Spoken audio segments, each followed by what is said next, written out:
O último abraço que dei na minha mãe foi uma semana depois do enterro dela. Antes de achar que enlouqueci, me escuta. Tudo começou com um celular escondido. Mas a história termina com algo que nem nos meus piores pesadelos eu poderia imaginar. Sou casado há 17 anos com a Fernanda. Temos 2 filhos adolescentes, uma casa bonita no interior de São Paulo e uma rotina tranquila. Pelo menos era o que eu achava. Ela é professora de literatura, sempre cheia de palavras bonitas e um jeito doce que encantava até desconhecidos. Eu trabalho com logística numa transportadora. Sempre fui o tipo de cara que chega cedo, volta tarde, e tenta dar o melhor pela família. Achava que sabia quem ela era. A gente tem nossas rotinas. Café às 6h30, ela me entrega a marmita pronta, me dá um beijo rápido e volta a preparar o café dos meninos. Às 18h, estou de volta. Assistimos algo juntos ou dividimos o silêncio. Às vezes rimos, às vezes brigamos por bobagem. Nada fora do comum. É assim há anos. A última coisa que passou pela minha cabeça foi traição. A descoberta veio numa terça-feira comum. Daquelas que passam em branco. Eu tinha esquecido meu carregador em casa e voltei na hora do almoço. Quando entrei pela porta, vi a Fernanda no sofá. Não notei nada de estranho à primeira vista, até perceber que ela rapidamente escondeu algo debaixo da almofada. Ela tentou parecer natural. Disse que estava lendo. Mas tinha algo nos olhos dela. Um susto mal disfarçado. Esperei ela sair para o mercado e fui até o sofá. Debaixo da almofada, havia um celular preto. Um modelo que eu nunca tinha visto. Sem capinha. Sem identificação. Travei por alguns segundos. Aquilo me pareceu errado. Muito errado. Liguei o aparelho. Tinha a senha. Tentei o aniversário dos meninos, a data do nosso casamento, nada. Quase desisti. Mas então tentei o nome dele. Henrique. Foi a terceira tentativa. E funcionou. A tela se iluminou. As notificações pipocaram. Um mundo escondido se revelou diante de mim. Mensagens de voz, áudios, emojis. Mas o que me destruiu mesmo foi o conteúdo. Queria estar aí agora, te abraçando por trás. Hoje sonhei com você. Acordei molhada. Ele nunca vai saber, amor. Cada frase me cortava como faca. Mas o pior não era o conteúdo. Era o remetente. Henrique. O mesmo Henrique que foi meu melhor amigo na adolescência. Aquele que cresceu comigo. Que dormiu na minha casa, que chorou no meu casamento. Que hoje é o padrinho do meu filho mais novo. Senti uma fisgada no peito. Uma mistura de ódio, desespero e confusão. Larguei o celular no sofá como se queimasse. Minhas mãos tremiam. Meu rosto pegava fogo. Sentei na cozinha. Em silêncio. E chorei. Não chorei como um adulto. Chorei como um menino. Aquele menino que perdeu a mãe e não conseguiu se despedir direito. O mesmo que abraçou a mulher da sua vida achando que ela era seu porto seguro. Mas ela tinha mentido. Por quanto tempo? A cabeça girava. Quis gritar. Quis quebrar tudo. Quis pegar o carro e sumir. Mas fiquei ali. Paralisado. Por minutos. Ou horas. Quando ela voltou, percebi como tudo parecia igual. O jeito que ela andava. A maneira que sorria. Como se nada tivesse acontecido. Como se não estivesse carregando um segundo mundo escondido na bolsa. Naquela noite, esperei ela dormir. Peguei o celular novamente. E li tudo. A primeira mensagem datava de 3 anos atrás. 3 anos. Aniversários, natais, viagens em família, tudo com esse veneno corroendo minha vida por dentro e eu nem desconfiava. Descobri que eles se encontravam em motéis baratos da cidade vizinha. Que ela mentia dizendo que ia a cursos de capacitação. Que ele dizia que um dia ela ia sair de casa. Mas ela nunca saiu. E eu nunca soube. Ou talvez, eu tenha escolhido não ver. Durante semanas, convivi com esse segredo. Olhava para ela e sentia nojo. Mas também, saudade. Do que fomos. Do que eu achava que ainda éramos. Fingir normalidade virou rotina. Eu acordava e sorria. Conversava com meus filhos. Levava o cachorro para passear. E à noite, Deitava ao lado dela como se nada tivesse acontecido. Até que uma coisa me quebrou de vez. Um dia, meu filho mais velho chegou da escola, me abraçou e disse: "Pai, quando eu crescer, quero ter um casamento igual ao de vocês." Eu fui ao banheiro e vomitei. Aquela frase foi um soco na alma. Eu estava ensinando aos meus filhos a aceitar a mentira como normal, a convivência como amor, o silêncio como coragem. A noite seguinte foi a pior. Fiquei sentado na sala. Ela apareceu por volta das 2 horas, com uma taça de vinho, e disse: "Tá tudo bem? Você anda estranho." Olhei para ela por longos segundos. Vi os olhos que um dia me fizeram perder o ar. Vi a boca que me disse sim no altar. Vi a mulher que segurou minha mão quando minha mãe morreu. E percebi que eu não conhecia mais aquela pessoa. Engoli seco. Balancei a cabeça. E disse: "Tá tudo ótimo. Só tô cansado." Ela acreditou. Ou fingiu acreditar. Mas ali, dentro de mim, uma decisão estava se formando. Eu poderia confrontá-la, gritar, expulsá-la, contar tudo aos meus filhos, desmascarar o Henrique, acabar com tudo de uma vez. Mas também poderia continuar fingindo. Por eles. Pelos meninos. Pela casa que construímos. Pelo medo de destruir uma família. E é esse dilema que me consome. Hoje, escrevo isso escondido no carro, no estacionamento do trabalho. Preciso tirar esse peso do peito. Porque eu não sou mais o mesmo. Eu durmo ao lado da mulher que me traiu.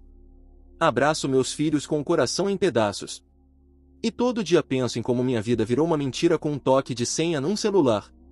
Henrique ainda aparece nas festas de família. Toca violão. Ri das minhas piadas. Me chama de irmão.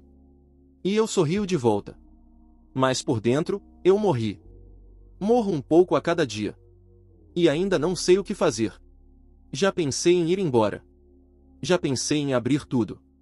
Já pensei em contar aos meninos. Mas também penso no estrago. No trauma. No vazio que isso causaria neles.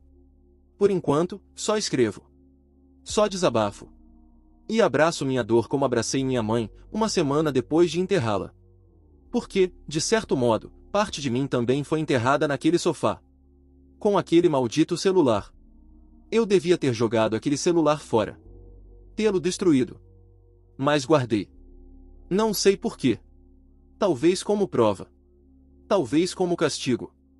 Ele está escondido numa caixa de ferramentas no fundo do armário da lavanderia.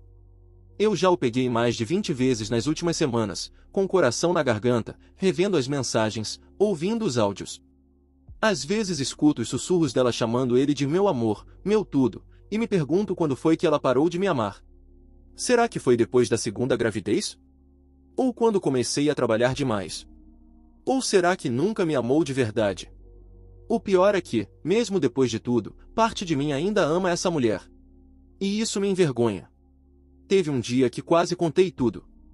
Estávamos jantando em silêncio. Os meninos tinham saído para casa de amigos.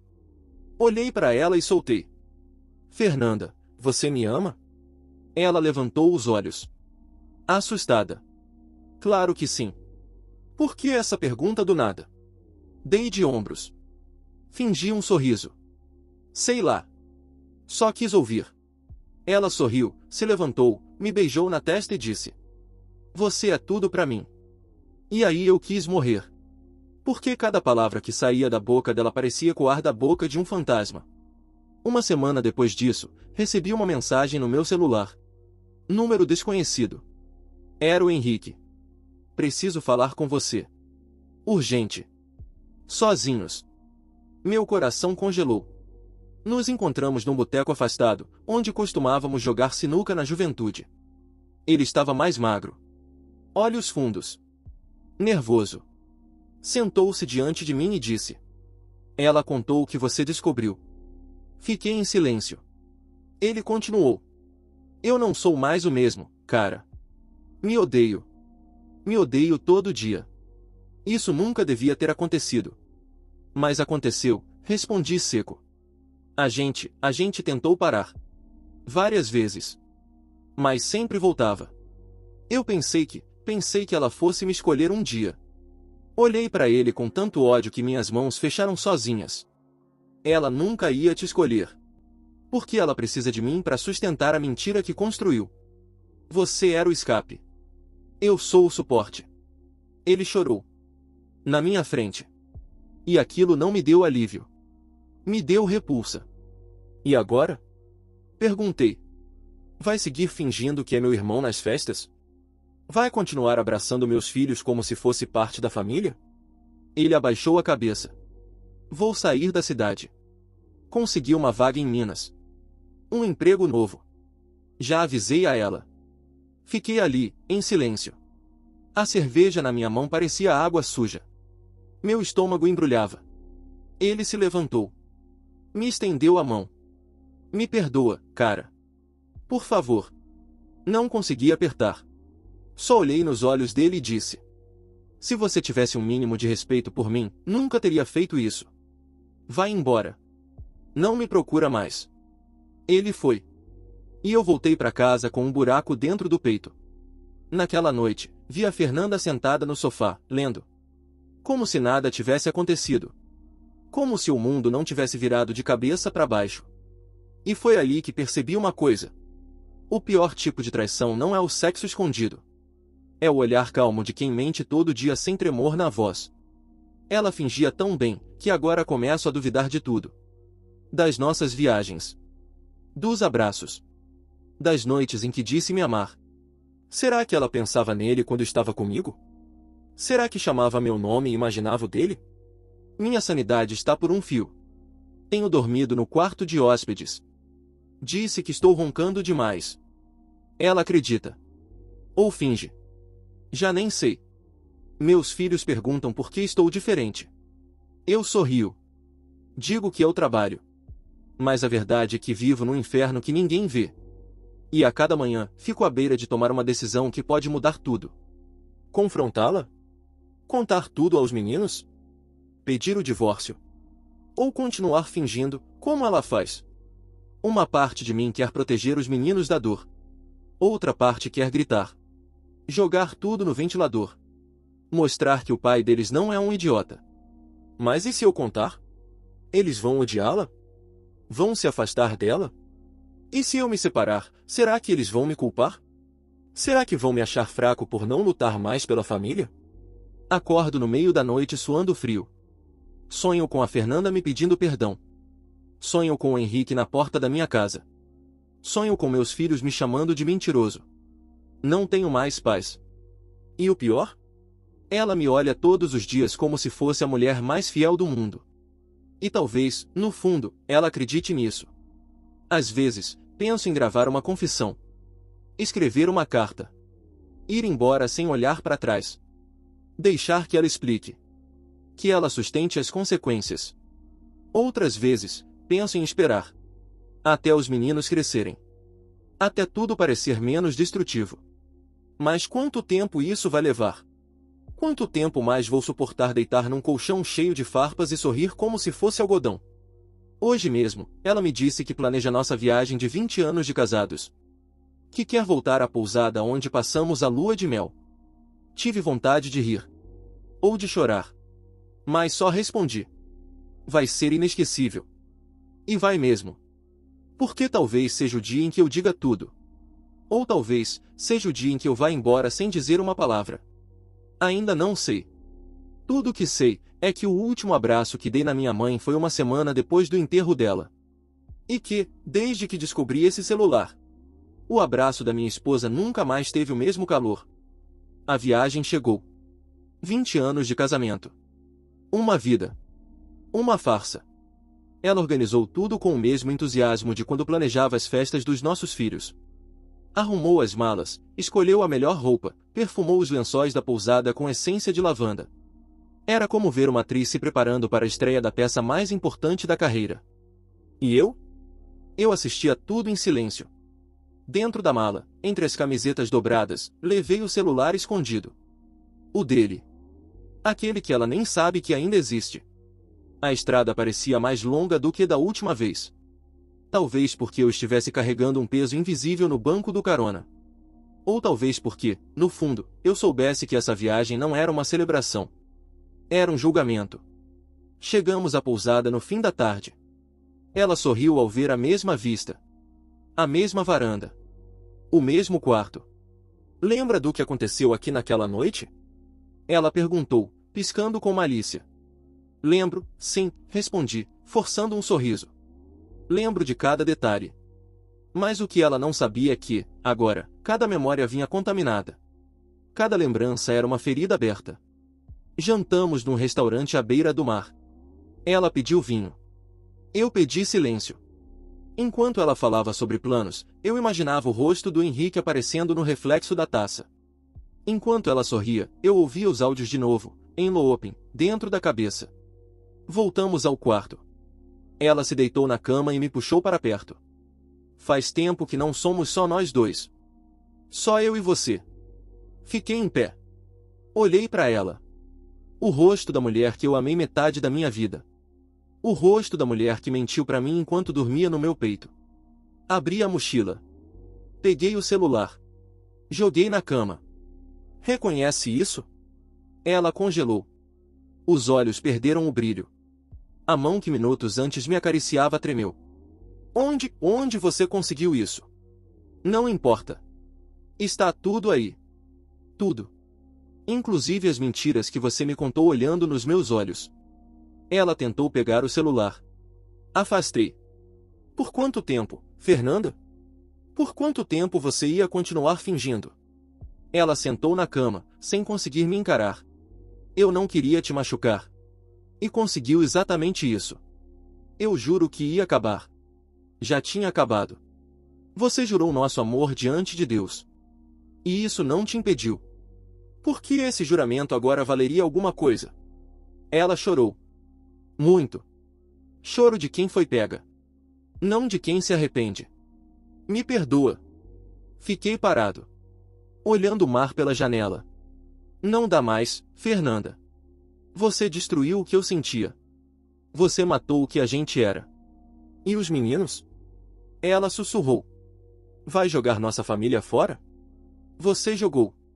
Eu só estou recolhendo os cacos. Ela se encolheu na cama. Envergonhada. Sozinha. Na manhã seguinte, voltei antes dela acordar. Dirigi sem parar. Cheguei em casa e sentei com meus filhos. O mais novo percebeu o inchaço nos meus olhos. Pai, tá tudo bem? Tá, filho. Mas a gente vai ter uma conversa importante. Contei a verdade. Não todos os detalhes. Mas o essencial. O pai e a mãe de vocês vão seguir caminhos diferentes. Isso não muda o quanto amamos vocês. O mais velho ficou em silêncio. O mais novo chorou. Me abracei aos dois. Forte. Como se minha vida dependesse disso. E, naquele abraço, eu percebi algo. Eu ainda podia ser inteiro. Mesmo que ela tivesse me quebrado. Dias depois, ela voltou. Nos vimos no tribunal. Assinamos os papéis. Ela me pediu uma última chance. Eu neguei. Ela disse que ia mudar. Respondi. Eu também. E foi o que fiz. Mudei de casa. Mudei de rotina. Mas principalmente, mudei por dentro. Aprendi a respeitar minha dor. A me perdoar por ter confiado demais. A entender que, às vezes, amar alguém significa deixá-la ir. Hoje, os meninos dividem os fins de semana. Ela continua sorrindo nas fotos. E eu? Ainda estou aprendendo a sorrir de verdade. De vez em quando, sonho com o passado. Mas acordo grato por ter saído dele. Porque, no fim, o último abraço que dei na minha mãe foi uma semana depois do enterro dela. E aprendi, do jeito mais cruel, que nem todo abraço que parece amor é sincero. Mas os que vêm dos meus filhos? Esses, sim. Esses me salvaram. É estranho como a dor muda de forma. No começo, ela grita. Depois, ela sussurra. Mas nunca vai embora de verdade. Algumas noites ainda acordo esperando ouvir a respiração dela do meu lado. A cama parece grande demais agora. O silêncio da casa, às vezes, dói mais do que a traição. Meus filhos tentam manter as coisas leves. Fazem piadas no jantar. Me contam sobre a escola. Me abraçam do nada. Eles sentem a mudança. Eles sabem que algo dentro de mim morreu, mesmo que eu ainda esteja aqui. Outro dia, o mais velho entrou no meu escritório. Me viu olhando para uma foto antiga. Nós quatro, sorrindo na praia. Você ainda ama a mamãe? Ele perguntou. Fiquei em silêncio. Como se ele tivesse me enfiado uma faca no peito. Amar é complicado, filho, respondi.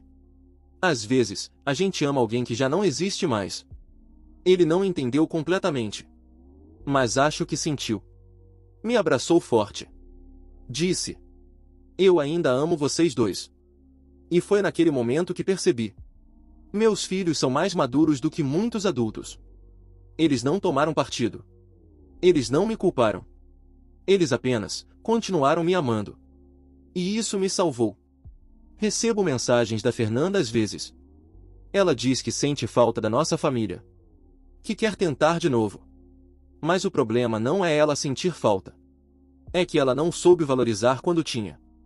Fidelidade, para mim, não é só não trair. É proteger o outro até nos pensamentos. E ela não me protegeu. Outro dia, fui ao supermercado e vi o Henrique. Não em pessoa. Na TV, passando numa reportagem sobre uma empresa em Minas. A cara dele, limpa, falando de superação. Desliguei na hora. Engraçado como gente suja adora parecer limpa diante das câmeras. Não desejo mal a ele. Mas também não desejo nada. Ele é um ponto morto na minha vida. E vai continuar assim. No mês passado, comecei a fazer terapia. Foi meu filho mais novo que sugeriu. Disse: Pai, você sempre cuida da gente. Mas quem cuida de você? Aquilo me desmontou. Na terapia, aprendi a nomear sentimentos que eu ignorava. Ressentimento. Medo. Vergonha. Raiva de mim mesmo por não ter percebido antes. Você não falhou, a psicóloga me disse. Você confiou. E isso não é um defeito. Confesso que chorei naquela sessão. Coisa que nunca tinha feito fora do chuveiro. Hoje, aos poucos, me reconstruo. Peça por peça. Dia por dia. Comecei a correr no fim das tardes. Perdi peso. Ganhei fôlego. Fiz amigos novos. E, pela primeira vez em muito tempo, conheci alguém. Não foi planejado. Não procurei. Simplesmente aconteceu. Ela trabalha numa livraria. Gosta de cinema antigo e de café sem açúcar. Tem um sorriso calmo. E olhos que não carregam promessas. Isso me encanta. Porque não quero mais promessas. Quero presença. Quero verdade. Ainda não contei tudo para ela. Mas ela percebe que existe algo partido em mim. E, ao invés de tentar consertar, ela respeita. Outro dia, ela me disse: Você parece alguém que já amou muito e foi machucado por isso. Eu apenas respondi: E você parece alguém que sabe não pisar em cacos de vidro. Ela sorriu. Ainda estou longe de me considerar inteiro. Mas estou mais próximo do que já estive. E mesmo que o passado me visite às vezes, eu aprendi a não oferecer café.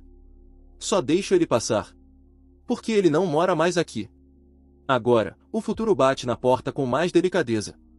E, pela primeira vez, estou com vontade de abrir. Porque entendi algo que demorei demais para aceitar. A vida continua, mesmo depois da pior dor. Mesmo depois da traição mais covarde. E, principalmente, a vida continua mesmo quando a gente acha que não vai aguentar. O último abraço que dei na minha mãe foi uma semana depois do enterro dela. E talvez esse tenha sido o momento em que aprendi, sem saber, a me despedir do amor. Para depois reencontrá-la em outra forma. Mais simples. Mais honesto. Mais meu. Ela me convidou para um café. Simples assim. Sem joguinhos, sem promessas. Só café. Nada mais, disse, sorrindo. Aceitei.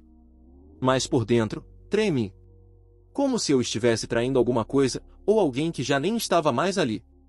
O café era pequeno. Cheiro de pão quente e livros usados. Sentamos perto da janela. Ela pediu um expresso. Eu, um cappuccino. Conversamos sobre filmes antigos. Livros. Músicas. Assuntos leves. Mas minha cabeça pesava. Eu a olhava e pensava. Ela não é a Fernanda. E isso me trazia alívio. E medo ao mesmo tempo. Alívio por não precisar mais fingir. Medo de me perder de novo. Ela percebeu. Ela sempre percebe. Tá tudo bem? Perguntou, com doçura. Balancei a cabeça. Não sei se sei mais como estar com alguém. Ela sorriu, sem forçar. E se a gente só existir um na frente do outro? Sem pressa? Sem peso? Aquilo me desarmou. Nos dias seguintes, começamos a nos ver com mais frequência. Sem pressão. Sem rótulo. Ela vinha aqui em casa às vezes, quando os meninos estavam com a mãe. Ficávamos na varanda. Falando. Ou apenas calados. Um dia, ela viu a foto dos meus filhos na estante. Eles são lindos. São tudo pra mim. Ela não perguntou sobre a ex. Nunca forçou nada. Mas um dia, eu contei. Contei tudo. Do celular escondido. Das mensagens. Do Henrique. Da viagem que foi um enterro. Ela me ouviu sem interromper. Apertou minha mão. E disse. Você sobreviveu. E isso diz muito sobre você. Naquela noite, chorei em silêncio. Ela só me abraçou. Forte. Como quem diz. Eu tô aqui. Só isso. Foi nesse abraço que eu percebi. Eu ainda posso amar. Não igual antes. Não com a mesma ingenuidade. Mas com mais verdade. Começamos a sair com os meninos. No começo, eles estranharam. Principalmente o mais novo. Ela vai morar com a gente? Ele perguntou, desconfiado. Não, filho. Ela só tá conhecendo a gente. E vocês têm todo o direito de não gostar, se não quiserem. Eles olharam pra mim. Procurando sinceridade. E eu ofereci. Devagar, as barreiras foram caindo. Ela nunca tentou ser madrasta. Só foi gentil. Um dia, o mais velho disse. Acho que gosto dela. Ela te deixa menos triste. Sorri. E naquele momento, soube. Eu estava no caminho certo. Mas os fantasmas ainda voltam. Às vezes, estou num momento bom, e a memória me sabota. A imagem da Fernanda. O nome do Henrique. A traição que deixou cicatriz. Não dói como antes. Mas ainda pulsa. Contei isso pra ela. Você merece saber que tem dias que eu ainda carrego peso demais.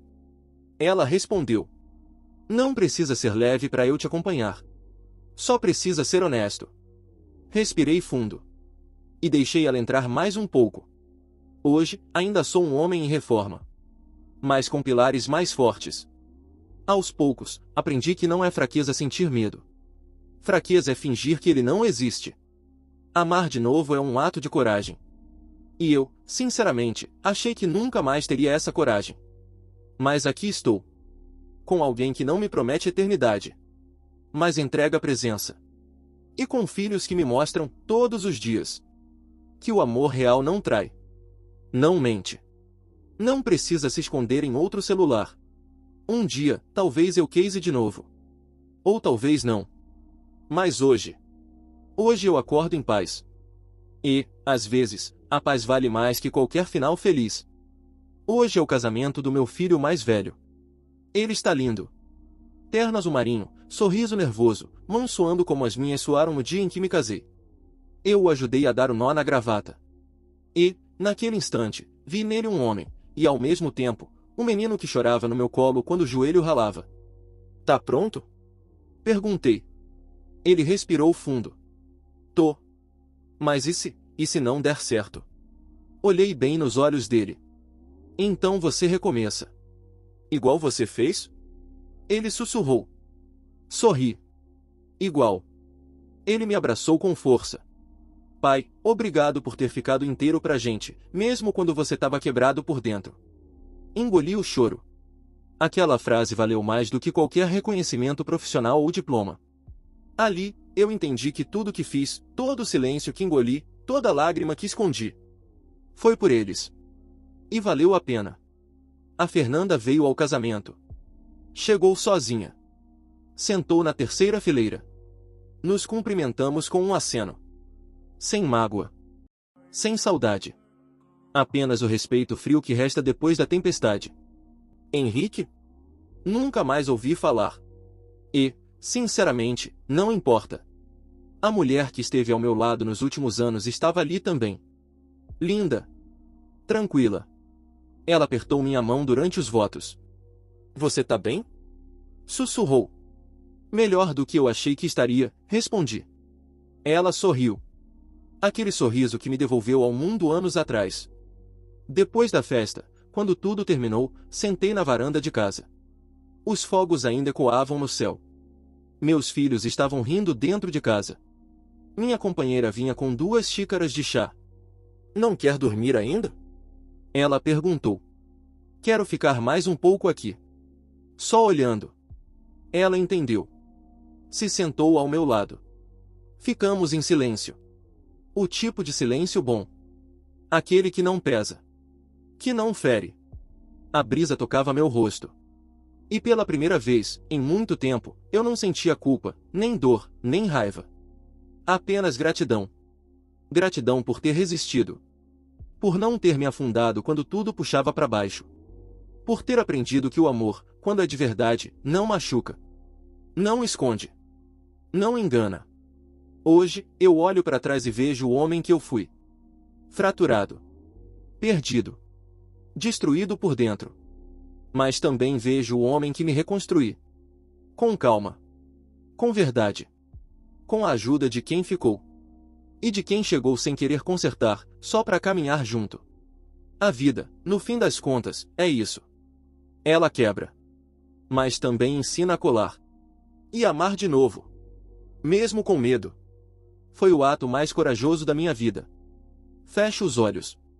Ouço os risos vindo lá de dentro.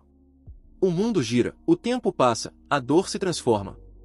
E eu, enfim, estou em paz.